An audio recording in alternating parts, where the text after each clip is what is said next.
Болдым, не кыласың? Бишкектеги түнкү клубда транссексуалга айланган 3 эркек менен эс алуучу мушташып кетти. Бишкек шаарынын түнкү көңүл ачуучу жайларынын биринен транссексуалга айланган 3 эркек менен ошол эле жерде эс алып отурган жарандын ортосунда пикир келишпестик жаралып, мушташып кетишкен. Бул окуяны телекүзөт программасы чагылдырган. Патрулдук милиция кызматкерлери окуя болгон жерге барган учурда транссексуалдарга айланган жарандардын бири экинчи тараптын бетине химиялык бет күйгүзүүчү затты чачып жиберген. Тараптарды патрулдук милиция кызматкерлери жакынкы милиция бөлүмүнө алып барышып, андан соң тийиштүү наркологиялык экспертизадан өткөрүштү. Транссексуалдар менен мушташып кеткен жаран окуя эмне себептен башталганын төмөндөгүдөй түшүндүргөн. Мага алар өөн учурады. Сырткы келбети кызга окшош, бирок качок экен. Качок кыз экен деп койгом. Ошондон кийин балеге калдым. Андан кийин алар сөкүнүп башташты. Бул мен үчүн жийиркеничтүү көрүнүш болду. Булар мени атайын чагымчылдыкка түртүштү, дейт ал. Эки тарап бири-бирине арыз жазуу үчүн милиция бөлүмүнө жеткирилип, тергөө амалдары жүрүп жатат.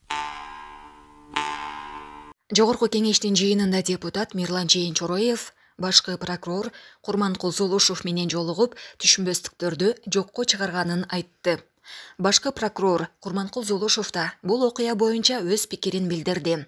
Кече 21 сентябрда комитет жыйынында Курманкул Золушов менен Мирлан Чороевдин ортосунда кайым айтышуу башталган. Анын жүрүшүндө депутат Курманкул Токторалиевич айтып коеюн, сизден жанагы Камчике, УКМКнын төрагасы. Мобу Мирланга бир нерсе таап берши, тилим укпай жатыр дегенди. Андай кылбаңыз, бул күндө өтөт деген. Ал эми башкы прокурор анын айтканына мындай команда болбогонун, болсо илинчек таап коюш оңой экенин билдирген. Рахмат, Талант Турдунович, Республикада жүр Жейин Чороев. Урматтуу коллегалар, кечөөнү биз азыр баяндай турган маселелер боюнча Курманкул Токторович экөөбүз бир аз пикир келишпестикке келип калдык. Мен ойлойм, кечөөнү эмоцияда биз бири-бирибизге бир аз ашча сөздөр сүйлөп алдык, бирок биз кезигип, бардык маселелерди такташып алып, ортодо да болгон ушак, недопониманиялардын баарын жокко чыгарып алдык. Мен ойлойм, будан кийин биз конструктивдик нукта мыйзам менен так иштешип жүрөбүз деп мен ишеничтемин. Рахмат. Мирлан Канатбековичтен аз кайрылышы боюнча оюмду билдирип койсом, сиздин туура түшүнүп, коомчулукка айтып койгонуңуз бул чоң жакшы нерсе. Анткени эң негизгиси сиздер анан кече биз мыйзам боюнча талашкан, сиз түшүнсөңүз болду. Баш прокурор катары мен эч качан бирөөнүн артынан заказ берип, арыз алып, же камап укуун тебелебейм, тебелегенге менин акым да жок. Иштөө стилимде да көрүп атасыздар, эч кандай заказ менен иш кылбайбыз. Башкы прокурор мыйзамдуулуктан сакташ керек. Өзүңдүн жеке кызыкчылыгыңды мамлекетке аралаштырбаш керек да.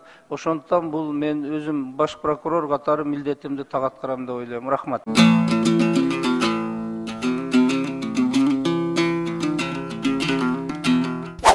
Бүгүн 22 сентябрда президент Садыр Жапаровдун катышуусунда мамлекеттик сыйлыктарды салтанаттуу тапшыруу аземи болду.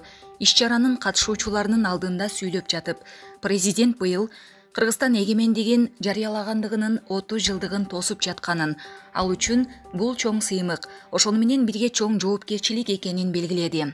Мамлекет башчысы коомдук, саясий, социалдык, экономикалык, маданий, интеллектуалдык өзгөрүүлөр менен өнүгүүнүн сап башында турган Жусуп Абдрахманов менен Ахматбек Сүйүнбаевдин кылымга тете эрдиктерин баалоо чоң сыймык экенин белгиледи.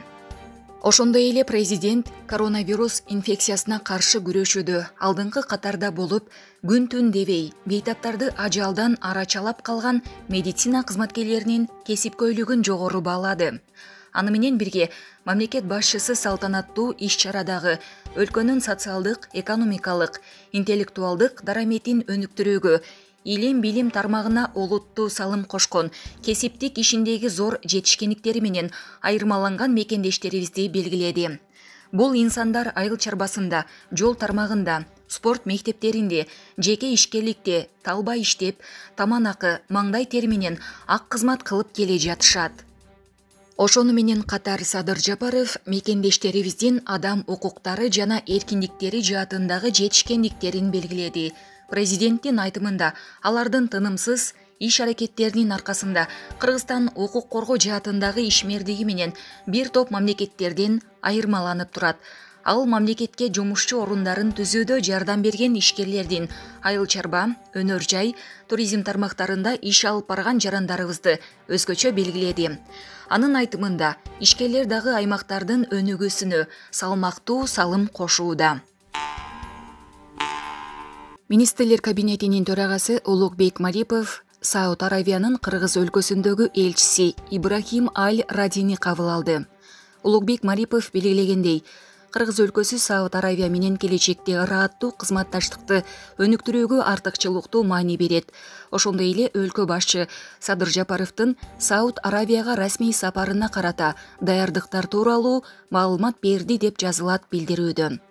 Улукбек Марипов билдиргендей, келерки жылы эки өлкө ортосундагы дипломатиялык мамилелердин орнотулгандыгына 30 жыл толот жана 2022 жылды Кыргыз өлкөсү жана Сауд Аравия элдеринин ортосундагы достук жылы катары жарыялоону сунуштады.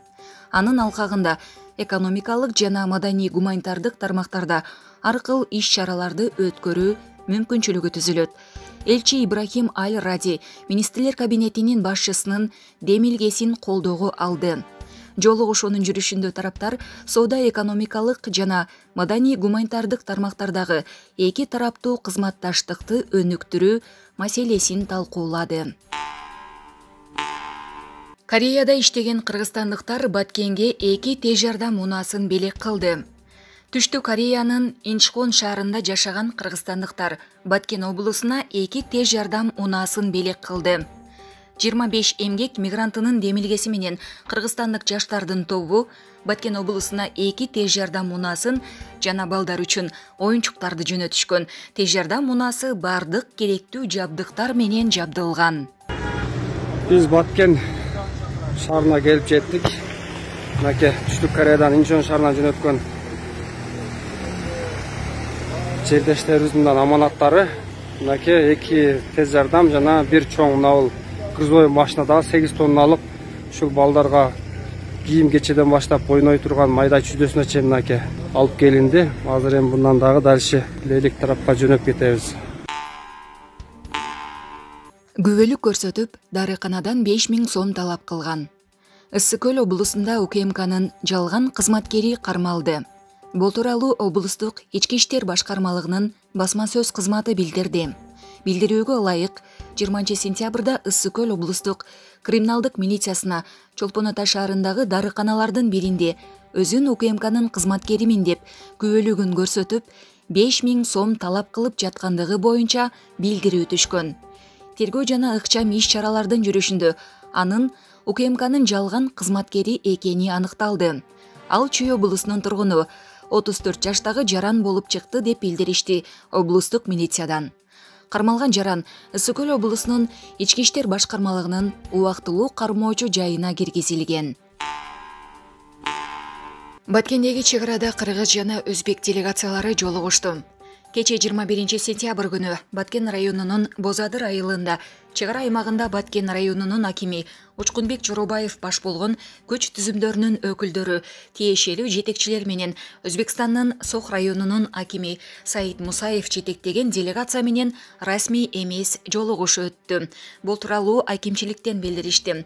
Маалыматка караганда жолугушууда эки тарап чек аралаш аймактарда коомдук саясий абалды туруктуу кармоо, чек ара аймактарда чыр-чатактарды жана кылмыштуулукту алдын алуу, соода-сатык, экономикалык, чарбалык, ирригациялык жана эки элдин ортосунда ынтымакты бекемдөө, алака берекени күчөтүү, маданий иш-чараларды биргеликте өткөрүү жана башка маселелер боюнча сүйлөшүүлөр жүргүзүлдү. Ошондой эле тараптар чек арада болгон айрым турмуштук чыр-чатактарды жөнгө салуу боюнча тийиштүү органдар гана иштеши керектигин макулдашып, ага жергиликтүү калкты аралаштырбоо, окуяны ырбатпоо боюнча түшүндүрүү иштерин жүргүзүүнү сүйлөштү. Москвада Кыргыз Республикасынын жарандарына аралаш тутум боюнча шайлоонун өзгөчөлүктөрү тууралуу маалымат берилди. 2021 жылдын 21 сентябрында Кыргызстандын Россиядагы элчилигинде Кыргыз Республикасынын шайлоо жана референдум өткөрүү боюнча Борбордук комиссиясынын мүчөлөрү кыргызстандыктардын Россиядагы диаспораларынын жана коомдук бирикмелеринин өкүлдөрү менен жолугушту. Бул тууралуу БШКнын басма сөз кызматы билдирет. Кыргыз Республикасынын БШК мүчөсү чет өлкөлөрдө жашаган жарандардын шайлоо укуктарын камсыз кылуу боюнча жумушчу топтун жетекчиси Анар Дубанбаева жолугушуунун катышуучуларына Жогорку Кеңештин депутаттарын аралаш тутум боюнча шайлоонун өзгөчөлүктөрү жөнүндө айтып берди. Кыргызстандын чегинен тышкары жашаган же жүргөн жарандар Кыргыз Республикасынын чет өлкөдөгү мекемелеринин аймагында добуш беришет. Жогорку Кеңештин депутаттарын шайлоого карата чет өлкөлөрдө жашаган Кыргыз Республикасынын жарандарынын шайлоо укуктарын камсыз кылуу географиясын кеңейтүү максатында Тышкы иштер министрлигинин сунушу боюнча чет өлкөлөрдөгү шайлоо участоктарынын саны 57ге көбөйтүлдү. Алдыдагы парламенттик шайлоодо Россиядагы 20 участок ачылат. Анын ичинде Москвада 5 шайлоо участогу. Санкт-Петербург, Екатеринбург, Новосибирск, Владивосток, Красноярск, Иркутск, Якутск, Южно-Сахалинск, Сургут, Тюмень шаарларында бирден участок. 5 шайлоо участогу Казань, Краснодар, Самара, Томск жана Хабаровск шаарларында алгач ирет ачылат. Эскерте кетсек, Кыргызстанда парламенттик шайлоо 28 ноябрда өтөт. Сойкулук менен алектенген сутенер кыздардын акысынан 200 сомдон алып турган. Сойкулуктан саатына 600 алса, анын 200-ün сутенерге берип турган аялга сот өкүм жазасын чыгарды. Бул тууралуу жергиликтүү басылмалардын бири Жалал-Абад шаардык сотунун өкүмүнө шилтеме берип жазып чыгышты.